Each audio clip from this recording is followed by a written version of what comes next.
The medieval world wasn't blessed with chemical preservatives or pressure-treated lumber. Builders relied on observation, experience, and, well, a few clever tricks to make wood last. The secret? Timing, selection, and treatment. Craftsmen knew exactly which trees to harvest and when to cut them. Oak, yew, and larch weren't just chosen for strength.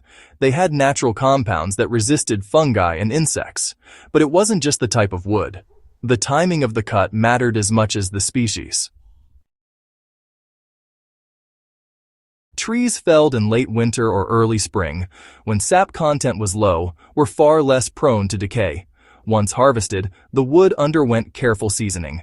This wasn't your backyard drying rack. This was a slow, methodical process that could take years. The wood would be stacked with air gaps, rotated and protected from direct rain. By controlling moisture, medieval builders dramatically slowed the process of rotting from the inside out. Think about it. A process this meticulous created beams and planks that outlasted entire generations. Here's where the swagger comes in. Medieval craftsmen weren't just lucky. They had tricks that sound almost like alchemy. They soaked wood in natural oils, tars, and resins. Pine tar, for example, was a staple. Applied carefully, it penetrated the grain and created a barrier against moisture and bugs.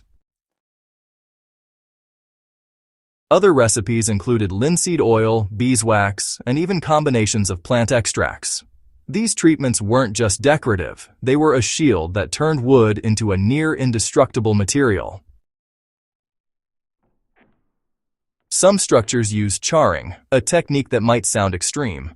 The surface of the wood would be lightly burned, creating a carbon layer that resisted insects and slowed decay. Modern researchers now call this shosugi-ban, a technique still used today in Japan, but medieval Europeans were doing it centuries earlier, without any of the modern hype.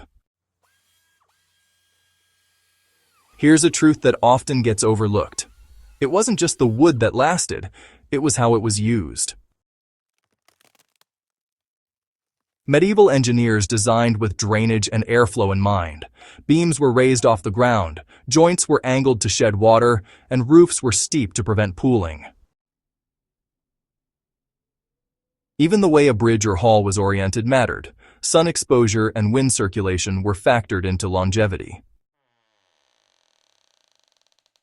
When you combine this with treated and seasoned wood, you get structures that could survive floods, fires, and, well, even centuries of neglect. Think about medieval castles. Many of their wooden interiors, floors, staircases, scaffolding were built to endure, not just for a decade, but for generations. Today we marvel at these relics because they are more than history. They're a survival code written in timber.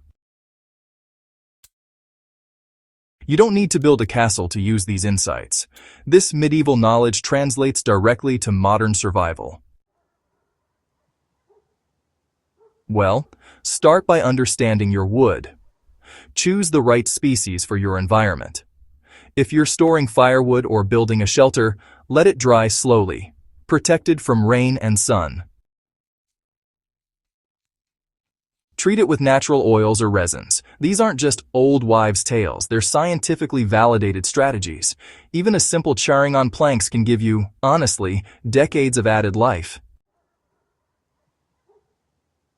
Orientation matters too. Keep structures elevated and ventilated, and, avoid direct ground contact. You're not just stacking wood. You're creating a living system that defends itself against decay. It's a mindset as much as it is a technique. Medieval builders didn't just use wood. They understood it. They listened to it, observed it, and worked with nature rather than against it. That's a principle that works for modern survivalists just as well as it did for kings and knights. Here's the kicker. These techniques vanished. Industrialization, mass lumber production, and synthetic chemicals pushed centuries of hands-on wisdom into the shadows. Builders, they kind of forgot about timing, seasoning, and those simple natural treatments, and instead they started favoring speed over longevity.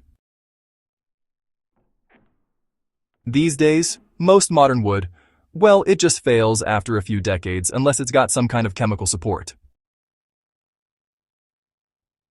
But the medieval approach, slow, careful, and deeply observant, was literally built to last.